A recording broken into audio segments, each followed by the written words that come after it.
ठीक है, जैसे दोस्तों आज हम बात कर रहे हैं क्लास 12 फिजिक्स के 5 महत्वपूर्ण नियम। जी हाँ दोस्तों, अगर आपने वीडियो क्लिक कर दिया है ना तो वीडियो को अंत देखना, क्योंकि इस वीडियो में आपको आज मैं 5 महत्वपूर्ण नियम बताऊंगा। मेरे भाई 5 नंबर वाले हैं, तो करना क्या है, वीडियो को अंत तक देखना है, क्योंकि ये वीडियो आज आपके लिए काफ़ी इंपॉर्टेंट एंड यूजफुल होने वाली है। जी हाँ दोस्तों, मैं बात कर रहा हूँ पहले नंबर का लिखा है कूलाम के नियम। मेरे भाई 5 नंबर का आता है, आंसर के साथ बताऊंगा।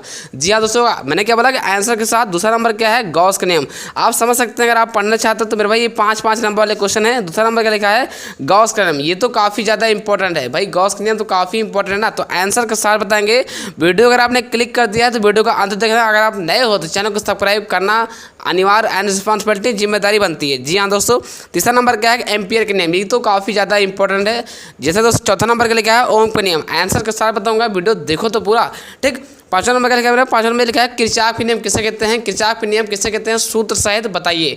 तो जी हाँ दोस्तों, आज के इस 5 नियम को आंसर के साथ बताएंगे। अगर आपने वीडियो क्लिक कर दिया है तो वीडियो को अंत देखना, क्योंकि ये वीडियो आज आपके लिए काफ़ी इंपॉर्टेंट एंड यूजफुल होगा। चलिए मैं बात कर रहा हूँ पहला नंबर आंसर के साथ। ठीक, तो मैं बात कर रहा हूँ दोस्तों पहला नंबर के लिए क्या है, कूलाम के नियम। जी हाँ दोस्तों, ये 5 नंबर का आता है। ये पहला काफ़ी ज़्यादा इंपॉर्टेंट नियम है। ये मेरे भाई आपको मैं बता दूँ, ये 5 नंबर का आता है। जी हाँ दोस्तों, इसका आंसर क्या है कि दो स्थिर बिंदु आवेशों के बीच लगने वाला आकर्षण या प्रतिकर्षण बल दोनों आवेशों के गुणनफल के अनुक्रमानुपाती तथा उनके बीच की दूरी के वर्ग के व्युत्क्रमानुपाती होता है। नहीं समझ पा रहे हैं? इसका कहने मतलब ये है कि दो स्थिर बिंदु आवेशों के बीच लगने वाला आकर्षण या प्रतिकर्षण बल दोनों आवेशों के गुणनफल के अनुक्रमानुपाती, मैंने क्या बोला, अनुक्रमानुपाती तथा उनके बीच की दूरी के वर्ग के व्युत्क्रमानुपाती होता है। इससे हम, मेरे भाई मैंने क्या बोला, इससे हम कूलाम का नियम कहते हैं। ये काफ़ी ज़्यादा इंपॉर्टेंट है, ये डायरेक्ट 5 नंबर में आता है। जी हाँ दोस्तों, अब इसके सूत्र की बात की जाए तो F क्रमानुपाती Q1 Q2 बटे R स्क्वायर। जैसे मेरे भाई इस चिन्ह हटाओगे तो बराबर लग जाएगा, इसके जगह पर हो जाएगा 1/4 pi epsilon not Q1 Q2 बटे R स्क्वायर। ये रहा आपका सूत्र, ये काफ़ी ज़्यादा इंपॉर्टेंट है मेरे भाई। तो इसीलिए आपको करना क्या है, स्क्रीनशॉट लेते हुए, अगर आप चाहते हो कि ऐसे इंपॉर्टेंट वीडियो मिलता रहे तो मेरे भाई चैनल को सब्सक्राइब कर लेते हो, तो ये आपके लिए बेहतर और अच्छा होगा। जी हाँ दोस्तों, ये 5 नंबर का है, ये काफ़ी ज़्यादा इंपॉर्टेंट नियम है। तो मैंने आपको कूलाम का नियम बता दिया है। अब हम बात कर रहे हैं दूसरा नंबर क्या लिखा है मेरे, दूसरा नंबर ये लिखा है गॉस का नियम किसे कहते हैं। ये मेरे भाई 5 नंबर का आता है। ये सारे के सारे इंपॉर्टेंट नियम बता रहा हूँ, मेरे आपको डेरिवेशन नहीं बता रहा हूँ, केवल नियम बता रहा हूँ इंपॉर्टेंट। अगर आप चाहते हो कि नई वीडियो किस पर आए तो कमेंट बॉक्स में कमेंट जरूर कर देना मेरे भाई। गॉस का नियम क्या है, इसका आंसर के साथ बताने वाला हूँ। किसी बंद पृष्ठ से गुजरने वाला कुल विद्युत फ्लक्स, मैंने क्या बोला, किसी बंद पृष्ठ से गुजरने वाला कुल विद्युत फ्लक्स उस पृष्ठ से परिबद्ध कुल आवेश Q का 1/ε0 गुना होता है, उसे हम गॉस का नियम कहते हैं। मैंने क्या बोला, किसी बंद पृष्ठ से, मैंने क्या बोला, देखिए कि ये कैसा पृष्ठ है, ये बंद, किसी बंद पृष्ठ से गुजरने वाला, क्या चीज़, कुछ चीज़ गुजारा जा रहा है। ठीक, तो किसी बंद पृष्ठ से गुजरने वाला कुल विद्युत फ्लक्स, ये आपका चिन्ह लगा देना, इसे बोलते हैं कुल विद्युत फ्लक्स। उस पृष्ठ से परिबद्ध, जब उस पृष्ठ बोलना है तो बराबर लग जाएगा। ठीक, उस पृष्ठ से परिबद्ध मतलब वही बराबर, कुल आवेश मतलब वही Q। ठीक, आवेश क्यों का मतलब होता है मेरे भाई गुणा। ठीक, 1/ε0 होता है, इससे हम क्या कहते हैं, गॉस का नियम कहते हैं। यही गॉस का सूत्र भी होता है।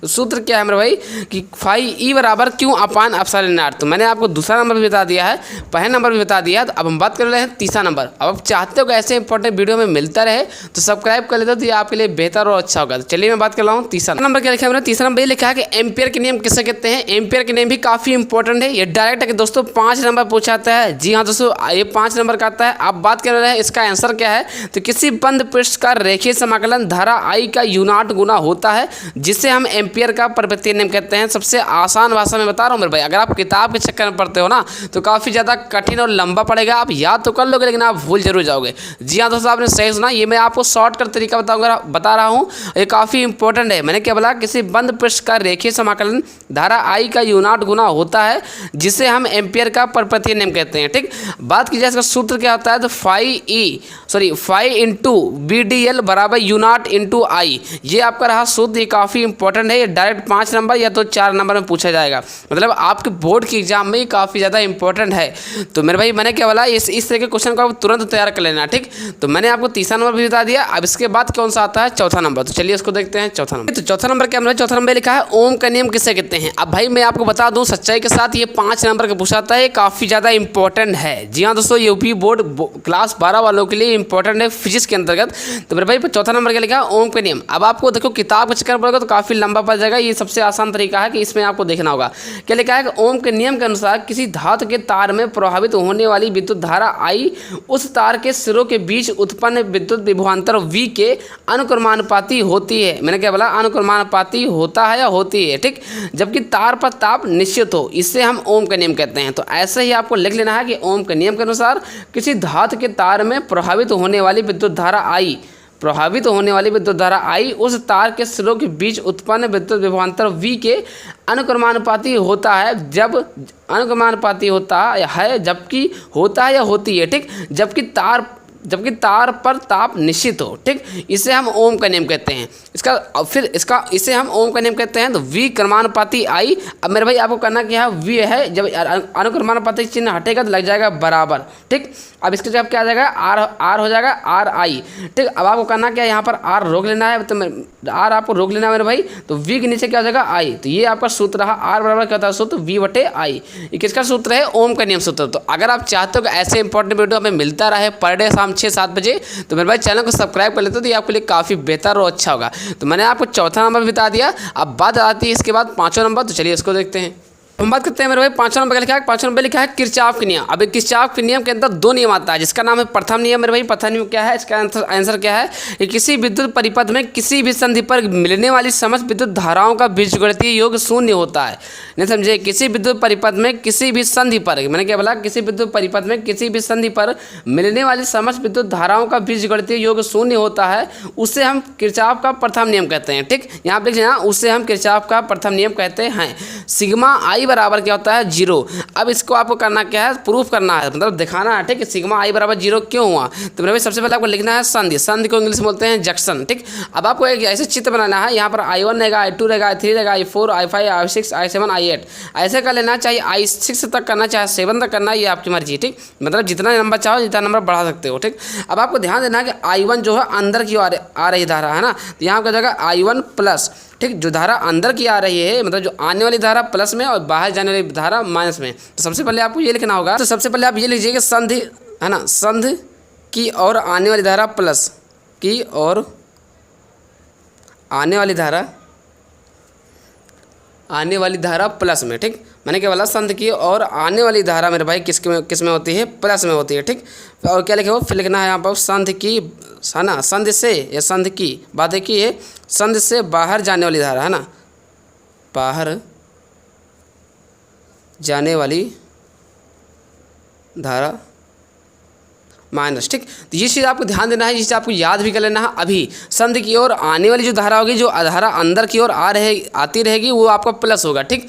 संधि से जो बाहर जाती हुई प्रतीत होगी, मतलब जो संधि से बाहर जाएगी, उसे हम माइनस से लिखेंगे, ठीक। आपको ध्यान देना है। देखिए संधि है, संधि मतलब बीचों बीच में है, तो ये धारा जो I1 है अंदर की ओर आ रही है, तो मेरे भाई I1 प्लस हो जाएगा, फिर I2 हो जाएगा। देखिए I2 भी आ रही, ठीक। तो I2 कर लेना है। फिर क्या लिखना है मेरे भाई, कि लिखना क्या है, दो I3 क्या, I3 बाहर की ओर है, तो मैं क्या करना है मेरे भाई, I3 कर लेना है माइनस के, ठीक। फिर क्या करना है मेरे भाई, लिखना क्या है, I4 भी देखो बाहर की ओर है, तो यहाँ करना क्या है, माइनस I4 हो जाएगा, ठीक। फिर क्या करना है मेरे भाई, देखिए I5 जो है आपका, I5 देखो अंदर की हो जा रही है ना, अंदर की ओर, यहाँ जो अंदर की हो जाएगा वो प्लस में हो जाएगा, तो I5 बराबर क्या हो जाएगा मेरे भाई, 0, बराबर पूरे क्या हो जाएगा, 0। अब आपको करना क्या है मेरे भाई, अब आपको जो प्लस वाली संख्या है रोक लेना है, मतलब I1 रोक लिया, प्लस I2 रोक लिया, ठीक। फिर प्लस I5 रोक लिया, ठीक। मेरे भाई जो माइनस का I3 है ना, बराबर के इधर जाएगा तो क्या किसका I3 हो जाएगा, प्लस का I3 हो जाएगा, ठीक। माइनस का I4 है ना, तो इधर जब जाएगा तो प्लस का क्या हो जाएगा मेरे भाई, I4 प्लस का हो जाएगा, तो ये आपका हो जाएगा। अब देखिए इसमें आखिर फायदा क्या निकला, क्या मतलब निकला, तो यही तो बताया जा रहा है कि संधि की ओर आने वाली धारा प्लस, संधि से बाहर जाने धारा माइनस, मतलब सिग्मा I बराबर आपका क्या आ जाएगा, 0। यही आपको प्रूव करना था, यही आपका आ चुका है। तो ये अभी आपका किरचॉफ का प्रथम नियम है, मतलब अब इसी का दूसरा नंबर क्या है, किरचॉफ का द्वितीय नियम, जिसे बोलते हैं बंदपास या बंदजाल। तो चलिए उसको भी देखते हैं। तो इतना इंपॉर्टेंट वीडियो पाना चाहते हो शाम 6 बजे, तो मेरे भाई चैनल को सब्सक्राइब जरूर कर लेना है। चलिए मैं बात कर रहा हूँ किरचॉफ का द्वितीय नियम। अब हम बात करते हैं मेरे भाई, क्या लिखा है, किरचॉफ के द्वितीय नियम क्या है, इसे हम बोलते हैं बंदजाल बोलते हैं, या फिर बंदपास कहीं कहीं बोला जाता है, ठीक। तो बंदजाल भी बोले चाहे बंदपास बोले, बात एक ही है, ठीक मेरे भाई। तो अब आपको ऐसे चित्र बनाना है, ABCD है ना, ABCDEF, ये आपका रहा चित्र, जैसे लिखा है एकदम वैसे ही लिख लेना है। I1 R1 I2 ठीक, R3 I1 plus I2 I2 E1 E2, मतलब जैसे लिखा चित्र एकदम चित्र में कोई गलती नहीं करना है, क्योंकि चित्र बहुत जरूरी होता है, ठीक, फिजिक्स के अंतर्गत। तो मेरे भाई चित्र वैसे लिखना है। अब आपको लिखना क्या है, बंद जाल। यहाँ पर क्या लिखना है, बंद जाल लिखो, चाहे आप बंद पास लिखो, ठीक। तो यहाँ पर हम लिखते हैं बंद जाल, क्योंकि ऊपर हमने लिख दिया है बंद जाल। तो बंद जाल किसमें, A B C D A, मतलब पूरा लेना है, A भी लेना, B भी लिखना, C भी लिखना, D भी लिखना, फिर आखिरी में A भी लिखना है। तो यहाँ पर आपने क्या लिखना, क्या अच्छी राइटिंग के साथ A B C D A में, ठीक, इतना करना है। मतलब 4 चीज़ें होनी चाहिए, 1 2 3 4 5, है ना, 5 है तो मतलब 1 2 3 4 5, तो A B C D A में, ठीक मेरे भाई, इतना आपको करना है। फिर लिखना क्या है, इसके अंदर आता क्या है, इसके अंदर क्या क्या मिला, तो I1 R1 मिला। तो मेरे भाई आपको करना क्या है, I1, फिर क्या लिखना है R1, फिर क्या लिखना है, आपको लिखना है माइनस, ठीक, माइनस लिखो, फिर क्या लिखना है मेरे भाई I2, है ना, फिर लिखना क्या है R2, है ना। अब बराबर किसके हो जाएगा मेरा, बराबर हो जाएगा E1 माइनस E2 के, ठीक। तो ये आपका मेरे भाई कौन सा समीकरण हो जाएगा, ये समीकरण आपका हो जाएगा फर्स्ट हो जाएगा, ठीक, समीकरण आपका फर्स्ट हो जाएगा।